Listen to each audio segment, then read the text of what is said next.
Atmosfer pemilihan umum 2024 semakin kental terasa setelah sejumlah partai politik menyatakan diri membangun koalisi. Kini giliran petahana pemenang pemilu 2019 yang memulai langkah politik dengan menggelar safari.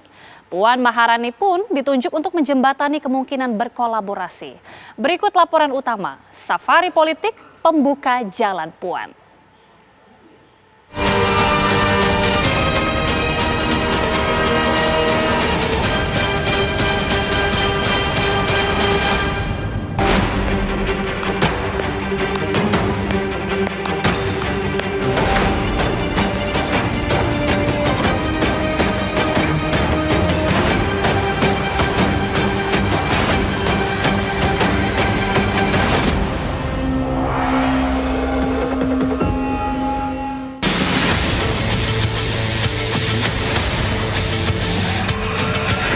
Sesuai dengan janji, Ketua DPR RI yang juga Ketua DPP Bidang Politik PDI Perjuangan Puan Maharani mulai melakukan safari politiknya selepas perayaan kemerdekaan 17 Agustus. 22 Agustus 2022, Puan beserta jajaran DPP PDI Perjuangan bertemu dengan Partai Nasdem. Puan langsung diterima Sang Ketua Umum Partai Nasdem, Surya Paloh. Dalam kesempatan ini, Puan menyebutkan pertemuan membahas persiapan menuju pemilihan umum 2024. Tadi sudah disampaikan oleh Pak Surya Paloh bahwa pertemuannya berjalan dengan hangat.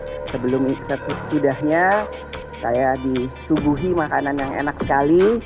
Artinya ini bukan cuman pertemuan antara partai politik, antara PDI Perjuangan dengan Partai Nasdem juga, tapi seorang senior, seorang orang tua, seorang om yang kemudian menjamu ponakannya. Jadi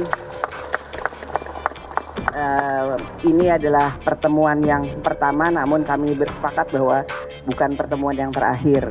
Bagaimana membangun bangsa dan negara bersama, bagaimana kemudian menjalin komunikasi dan sinergi dalam menuju pemilu tahun 2024 sehingga persatuan dan kesatuan tetap bisa berjalan sebagai Republik Indonesia.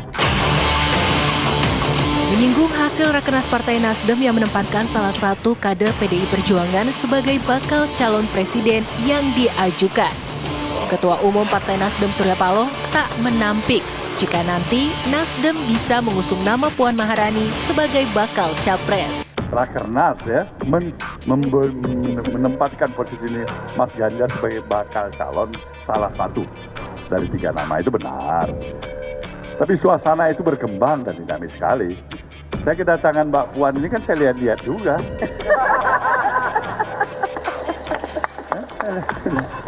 Apa Mbak Puan nih? Punya cek rupanya ponakan juga nih. Baiklah, ayo kita lihat perkembangan ke depan itu. Kalau melihat nama dari Pak Ganjar yang diusung di Rakernas ini, tadi pertemuan dengan Bu Puan seperti apa respon dari PDIP? Apakah ini merestui atau mungkin ada nama lain yang mau diusung oleh PDIP? Kalau saya pribadi subjektifnya nggak boleh melarang Mbak Puan maju. Jadi ada nama baru Pak untuk diusung? Belum, tetapi saya pasti support.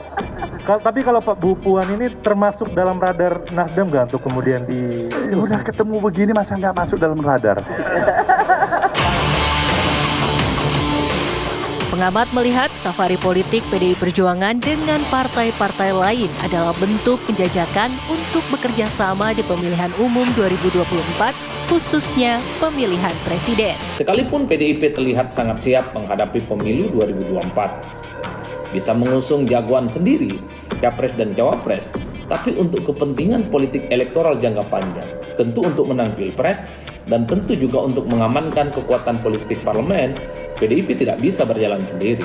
Dalam konteks inilah saya kira roadshow yang dilakukan oleh Puan Maharani sebagai upaya untuk melakukan jaring komunikasi politik dengan partai yang lain soal kemungkinan berkoalisi dengan partai mereka. Apakah sangat mungkin misalnya PDIP akan bergabung dengan KIB? Sangat mungkin tentu saja. Ataukah misalnya PDIP kemudian bisa melebur dengan Gerindra dan PKB? Itu juga sangat mungkin. Karena partai-partai ini adalah partai yang saat ini semuanya berada di barisan koalisional politik pemerintah. Begitupun misalnya ketika PDIP mendatangi Surya Paloh, sangat mungkin kedua partai ini juga melakukan komunikasi politik yang berujung dengan koalisi. Saya kira itu adalah makna di mana safari politik yang dilakukan oleh Puan Maharani sebagai bagian di mana PDIP mencari partner koalisi untuk kepentingan Pilpres 2024 yang akan datang. Yang kedua, saya kira tentu karena Puan Maharani yang disuruh oleh PDIP sebagai mandat utama duplikasi politik dari PDIP dan Megawati Soekarno Putri. Tentu ini juga bagian dari penjajakan bagaimana PDIP mengkomunikasikan ke partai-partai politik yang lainnya soal kemungkinan Puan Maharani akan menjadi calon presiden nantinya yang akan diusung oleh PDIP. Lalu, mengapa PDI Perjuangan mengutus sosok Puan Maharani sebagai utusan partai untuk bertemu dengan ketua umum partai politik yang ada? Ya, saat itu sebenarnya kan kita akan datang ke Gerindra dan kemudian yang merespon awal Nasdem. Karena merespon awal ya kemudian kita lakukan. Kebetulan kita kan tetangga dekat ya dengan Nasdem, jaraknya sangat dekat. Ya sehingga di tengah acara yang sangat padat itu respon positif dari Nasdem, dari Pak Surya Paloh juga kami apresiasi sehingga kami ketemu. Karena kemudian kami sekarang merancang bertemu dengan Gerindra dan kemudian Golkar. Nah, terhadap berbagai bentuk penjodohan secara elektoral tadi boleh-boleh saja, tetapi PD Perjuangan kan melihat aspek historis, aspek ideologis, skenario masa depan dan juga basis pemilihnya. Bagi PD Perjuangan sebagai konsistensi terhadap ideologis tentu saja akan tidak mudah untuk bekerja sama dengan mereka-mereka yang dalam track record-nya itu punya suatu catatan-catatan di dalam menggunakan politik identitas. Itu clear bagi PD Perjuangan. Bukan semata untuk menawarkan sosok calon presiden, namun juga untuk jangka panjang PDI Perjuangan. Nah, kenapa kemudian harus Puan Maharani yang diutus, bukan pejabat-pejabat atau ketua DPP yang lain gitu ya, atau bahkan sekjen? Ya karena memang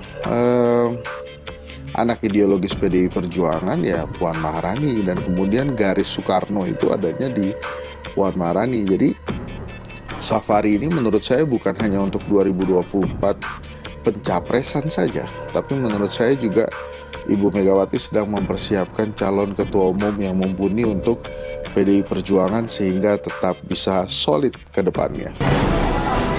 Puan dan PDI Perjuangan masih akan melakukan safari politik. Partai mana saja yang akan disambangi akan membuka ruang diskusi yang mungkin berujung kolaborasi.